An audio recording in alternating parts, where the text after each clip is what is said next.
जब कांग्रेस दिल्ली में संसद भवन के अंदर, संसद भवन परिसर में और राष्ट्रीय राजधानी में मोदी सरकार के खिलाफ मुहिम चला रही है कि 12 सांसदों को वापस लिया जाए बिना माफी के।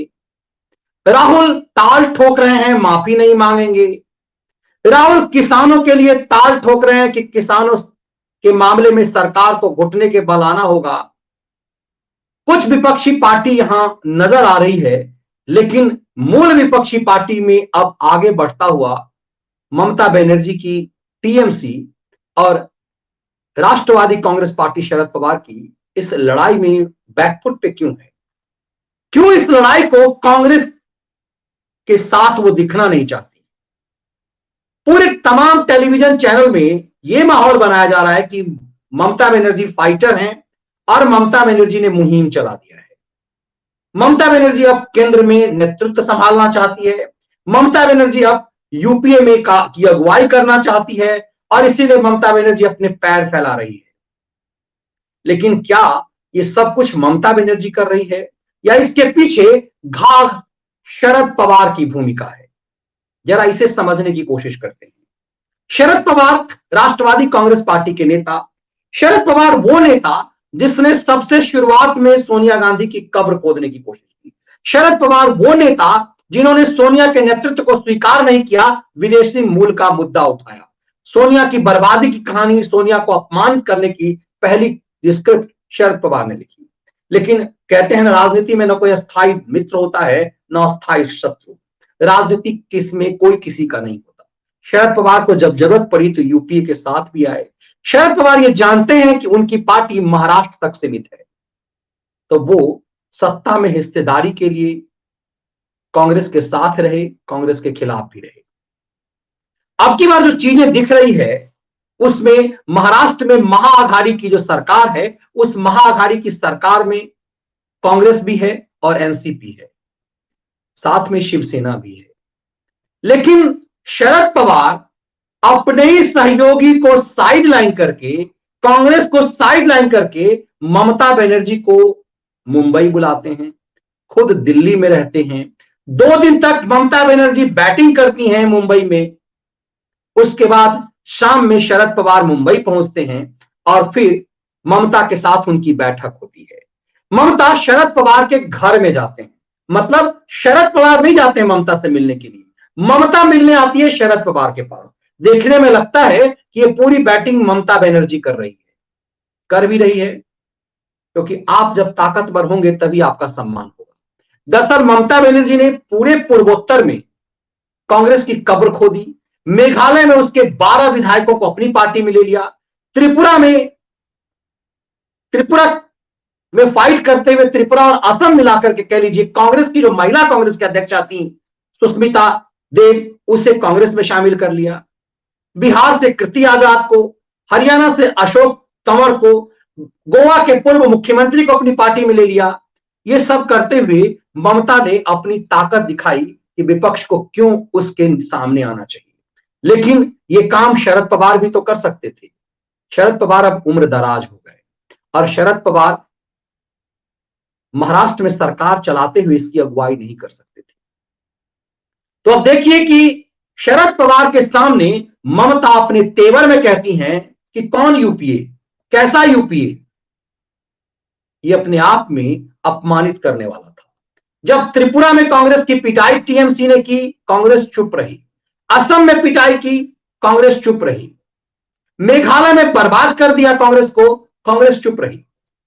लेकिन आज कांग्रेस ने आपा खो दिया जब राहुल गांधी पर हमला कर दिया। और ये सब कुछ ममता वहां कर रही थी जहां शरद पवार खड़े थे। लेकिन शरद पवार घाघ नेता है। शरद पवार ने वो भाषा का इस्तेमाल नहीं किया जो ममता बनर्जी कर रही थी, लेकिन बगल में खड़े थे। जब मीडिया ने पूछा कि यूपीए की अगुवाई कौन करेगा, ममता बनर्जी ने कहा कौन यूपीए, कैसा यूपीए। ममता यही नहीं रुकी। ममता ने राहुल गांधी को अपमानित करते हुए कहा कि कोई आदमी बार बार विदेश जाएगा, ननिहाल जाएगा, तो फिर यहां जमीन की लड़ाई कैसे लड़ पाएगा। नरेंद्र मोदी के खिलाफ वो व्यक्ति नहीं लड़ सकता जो जमीन पर नहीं लड़ेगा। ये बात बोलते हुए ममता बनर्जी ने राहुल गांधी को अयोग्य और नालायक घोषित कर दिया। कांग्रेस इस चीज को कैसे बर्दाश्त करते। अधीर रंजन चौधरी को जब ये बात देर शाम पूछा गया, पार्लियामेंट से बाहर निकलते हुए अधीर रंजन चौधरी आपा खो बैठे और उन्होंने कहा कि वो मिल गई है बीजेपी के साथ। अधीर रंजन चौधरी ने ममता बनर्जी को बीजेपी का एजेंट, मोदी का एजेंट बताया और कहा कि वो मोदी जी के लिए काम कर रही है। अधीर रंजन अक्सर इस तरह से बोलते हैं ममता के खिलाफ, लेकिन उन्हें लगाम लगाया जाता है। लेकिन जब कांग्रेस में के खिल में हर चीज बर्दाश्त की जा सकती है, पार्टी के खिलाफ कुछ भी बर्दाश्त किया जा सकता है, लेकिन पार्टी के नेता राहुल गांधी और सोनिया गांधी पर एक शब्द भी बर्दाश्त नहीं कर सकते। तो केस धोनी वेणुगोपाल भी आए। वेणुगोपाल ने भी ममता बनर्जी पर जमकर हमला किया और कहा कि इस तरह से विपक्ष लड़ाई नहीं लड़ सकता और इस तरह के बयान देने से बचना चाहिए। राहुल गांधी हमारे नेता हैं, सोनिया गांधी कांग्रेस अध्यक्षा हैं और यही वही यूपीए की नेत्री है। ये तमाम चीजें तब हो रही है जब शरद पवार ये पूरी चाबुक चला रहे हैं। अब कल्पना कीजिए, क्या महाराष्ट्र में सिविल सोसाइटी के साथ इस बैठक हुई वो ममता बनर्जी करे, महाराष्ट्र के अंदर ये बात शरद पवार कतई बर्दाश्त करते? तो ये खेल क्या हो रहा है? क्या शरद पवार चाहते हैं कि कमान अब उनके हाथ में हो? क्या शरद पवार को इस ढलती उम्र में, बुढ़ापे में उन्हें पता है कि वो प्राइम मिनिस्टर नहीं बन सकते? क्योंकि प्राइम मिनिस्टर बनने के लिए एकदम से आपको राजनीतिक रूप से सक्रिय होना होगा और उस लायक उम्र अब शरद पवार की रही नहीं। तो क्या शरद पवार भारत के महामहिम बनने का सपना देख रहे हैं? क्या शरद पवार को यह लग रहा है कि 2022 में जो राष्ट्रपति का चुनाव है उसमें उन्हें राष्ट्रपति बना दिया जाए? क्या शरद पवार जैसा घाघ नेता बड़ा चाल चल रहे हैं कि ममता बनर्जी को अपोजिशन का सपना दिखा करके, अपोजिशन के का नेत्री बनाने का सपना दिखा करके शरद पवार क्या राष्ट्रपति बनना चाहते हैं? ये हम है। शरद पवार कोई भी खेल हल्के में नहीं लेते। शरद पवार जैसा अनुभवी और उनके जैसा घाघ नेता इस देश में कोई नहीं। शरद पवार ये जानते हैं कि कहीं ना कहीं नरेंद्र मोदी भी उनका विरोध नहीं कर पाएंगे और पूरा विपक्ष जब एक होगा तो ऐसी स्थिति में उनका दांव राष्ट्रपति के लिए लग सकता है। और जब राष्ट्रपति के लिए लग सकता है, ऐसे कंडीशन में वो अपने बेटी और अपने भतीजे के लिए एक बेहतर करियर चुन सकते हैं और पार्टी की अगुवाई में नंबर 2 पार्टी तो उनकी रहेगी। शरद पवार ये बेहतर जानते हैं कि महाराष्ट्र से बाहर उनकी कोई औकात नहीं है और बंगाल से बाहर बहुत ज्यादा औकात ममता बनर्जी की नहीं है। शरद पवार ये बेहतर जानते हैं कि ममता जिस कदर उछल रही है, ममता बहुत कुछ कर नहीं पाएगी। शरद पवार ये जानते हैं कि इस देश में भाषा की बड़ी मान्यता है। शरद पवार ये जानते हैं कि क्यों कांग्रेस अपना नेतृत्व किसी ऐसे ठोस व्यक्ति को नहीं देना चाहता। कांग्रेस यदि चाहे कांग्रेस को मजबूत करना तो बहुत मुश्किल नहीं है। शरद पवार घाघ नेता हैं, वो जानते हैं कि इस देश में केंद्रीय नेतृत्व करने के लिए हिंदी भाषी होना बहुत जरूरी है। ऐसे में ममता बनर्जी के लिए बहुत मुश्किल होगा। और ममता बनर्जी चूंकि एक तरह से भाषाई अस्मिता से जुड़ी हुई हैं, बंगाल और बंगाली में ज्यादा जीती हैं, तो पूरे देश में वो स्वीकार्य कभी नहीं हो सकेगी। शरद पवार ये बेहतर जानते हैं कि ममता बनर्जी जो सपना देख रही है उस सपने में कहीं कोई दम नहीं है। शरद पवार ये बेहतर जानते हैं कि भले ही मोदी का कोई विकल्प नहीं है, लेकिन अपोजिशन में सबसे बड़ी पार्टी के रूप में कांग्रेस का भी दूर दूर तक कोई विकल्प नहीं है। तो शरद पवार क्या जानबूझ करके कांग्रेस की थोड़ी सी रीढ़ भी हिलाई जाए, ममता बनर्जी को क्या सपने दिखाया जाए और उसके बाद अपने लिए दांव चल रहे हैं? शरद पवार जैसे घाघ नेता ये इसलिए भी कर रहे हैं क्योंकि उन्हें पता है कि जिस ढंग से उनका अनिल देशमुख फंस गया है, उस ढंग से उनके भी फंसने की संभावना है।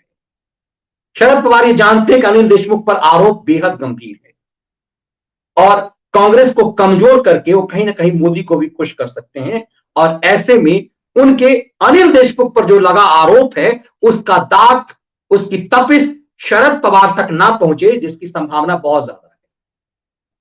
शरद पवार इस बात को बेहतर जानते हैं कि क्यों कांग्रेस ने लोकसभा में और राज्यसभा में दोनों जगह अपना नेता एक ऐसे व्यक्ति को क्यों चुना जो जनता का नेता नहीं है, चाहे वो और जिसे जो गैर हिंदी भाषी है। क्यों? जरा इस बात को समझिएगा।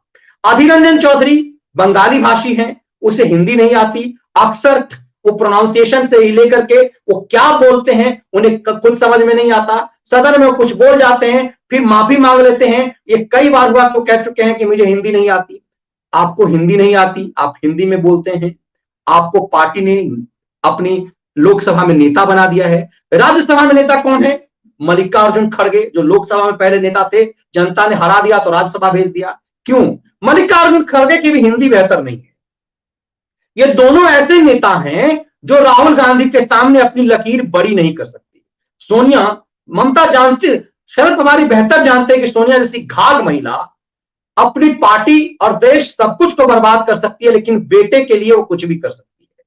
शरद पवार ये बेहतर जानते हैं कि यदि सोनिया गांधी चाह लेती तो कांग्रेस को मजबूत किया जा सकता, लेकिन सोनिया गांधी जिस तरह से पुत्र मोह में है वो कांग्रेस को बर्बाद कर रही है। इसीलिए यदि वो चाहती तो मनीष तिवारी कांग्रेस के नेता हो सकते थे लोकसभा में। यदि वो चाहती तो इसके लिए तैयार कर सकती थी ज्योतिरादित्य सिंधिया को। बड़े साजिशन उन नेताओं को पार्टी से साइड कर दिया गया जिन नेताओं को से राहुल गांधी को डर था कि इनकी लकीर बड़ी हो सकती है। इसीलिए गैर हिंदी भाषी लोकसभा में कांग्रेस का नेता है और गैर हिंदी भाषी राज्यसभा में कांग्रेस का नेता है। ममता बनर्जी भी गैर हिंदी भाषी है। आप में से जो सीनियर सिटीजन होंगे उन्हें ध्यान होगा कि एक समय में जीके मुपनार का नाम प्राइम मिनिस्टर के रूप में आ चुका था। उनका चयन हो चुका हुआ था, वो प्रधानमंत्री के उम्मीदवार थे, लेकिन वो हिंदी नहीं बोल सकते थे।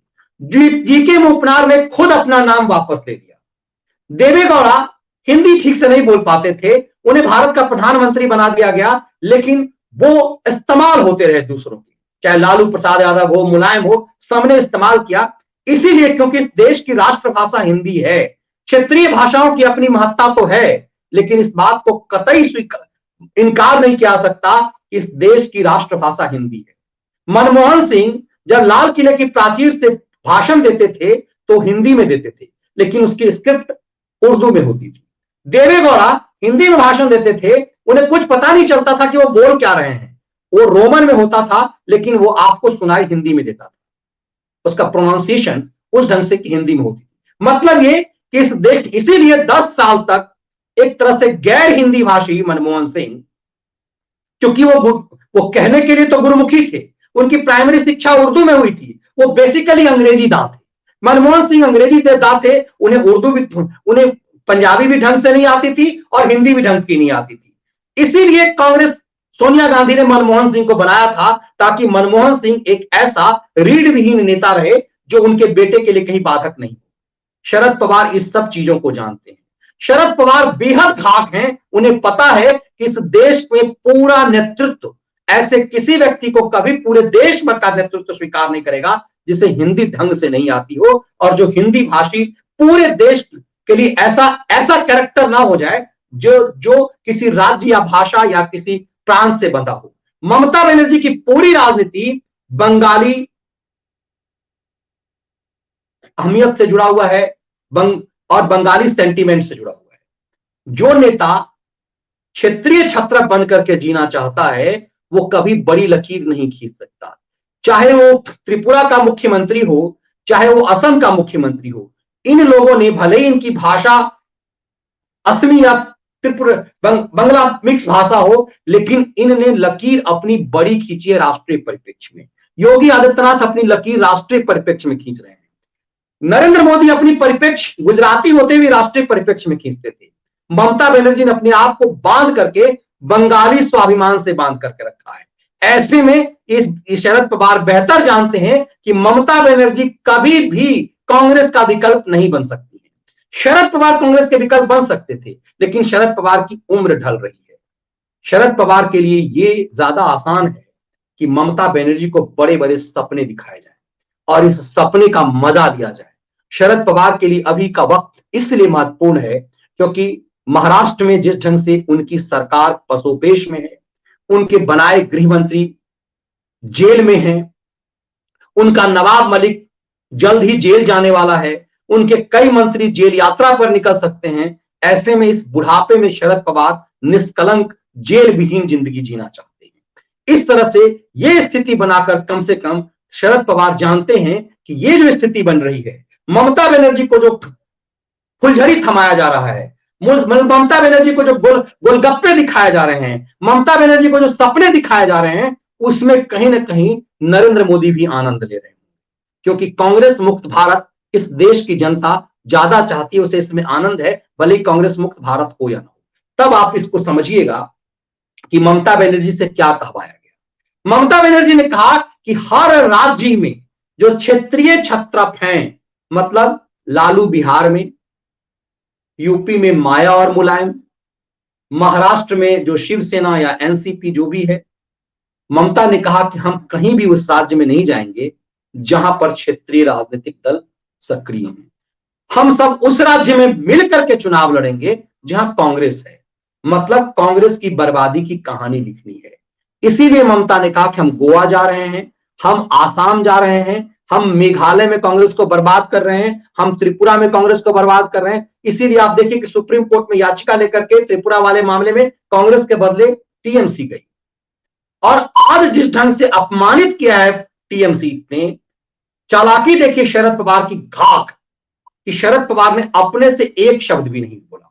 शरद पवार ने कोई भी ऐसा शब्द नहीं बोला कि वो ममता बनर्जी, वो सोनिया गांधी के सामने चेयर पर नहीं बैठ सके।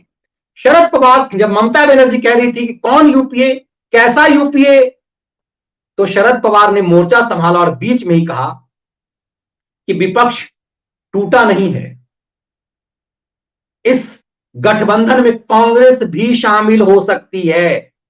जो बात ममता ने नहीं कहा वो शरद पवार ने कहा कि इसमें शामिल हो सकती है, मतलब कांग्रेस को थूक कर चाटने के लिए शरद पवार कह रहे हैं। लेकिन शरद पवार ममता की तेवर में नहीं आए। ये उम्र और अनुभव का नतीजा है कि शरद पवार ममता की तरफ बरबोलापन नहीं दिखाए, ताकि टेबल पर वो सोनिया के साथ बैठ सके। सोनिया की कब्र भी खोदना चाहते हैं और सोनिया के साथ बैठ करके महाराष्ट्र में सरकार भी बनाना चाहते हैं। वो जानते हैं कि कांग्रेस की हैसियत नहीं है कि महाराष्ट्र में सरकार गिरा दे अघाड़ी की, और अघाड़ी की सरकार इन सबके हित में है, इसीलिए महाराष्ट्र में सरकार भी चले। और ममता बनर्जी की इस तरह से कूदने से शरद पवार को कहीं कोई घाटा नहीं दिखता है। शरद पवार किसी भी हालत में सोनिया का नेतृत्व या फिर यूं कहें कि अब राहुल का नेतृत्व कोई नहीं मान रहा है। इस कंडीशन में फ्रंट पर ममता बनर्जी को ला करके शरद पवार ने एक बहुत घाघ राजनीतिक दांव चला है। टेलीविजन चैनलों पर इसके लिए ममता को क्रेडिट दिया जा रहा है, लेकिन आप और हम बेहतर समझ रहे हैं कि ये खेल कैसा है। क्या आपको लगता है कितना आसान है कि ममता बनर्जी महाराष्ट्र जाएंगी और महाराष्ट्र में जाकर के उद्धव ठाकरे के बेटे से मिलेंगी, शरद पवार का इंतजार करेंगी और बॉलीवुड के उन एंटी नेशनल तत्वों से, जिसे सिविल सोसाइटी कहा जा रहा है, ऐसे लोग जिनने लगातार मोदी के खिलाफ षड्यंत्र किए और जिसने खास करके मोदी तो छोड़िए, मोदी के नाम पर जो देश विरोधी हरकतों में, हिंदुत्व विरोधी बयान में सक्रिय थे, उन लोगों के साथ महाराष्ट्र में इस तरह की बैठक करना यह संभव था। ये हमने आपको दिन में भी विश्लेषण दिखाया। ये वीडियो को देखिए, ये सिविल सोसाइटी की वीडियो है। इस सिविल सोसाइटी की वीडियो में ये स्वरा भास्कर के शब्द ग्राफ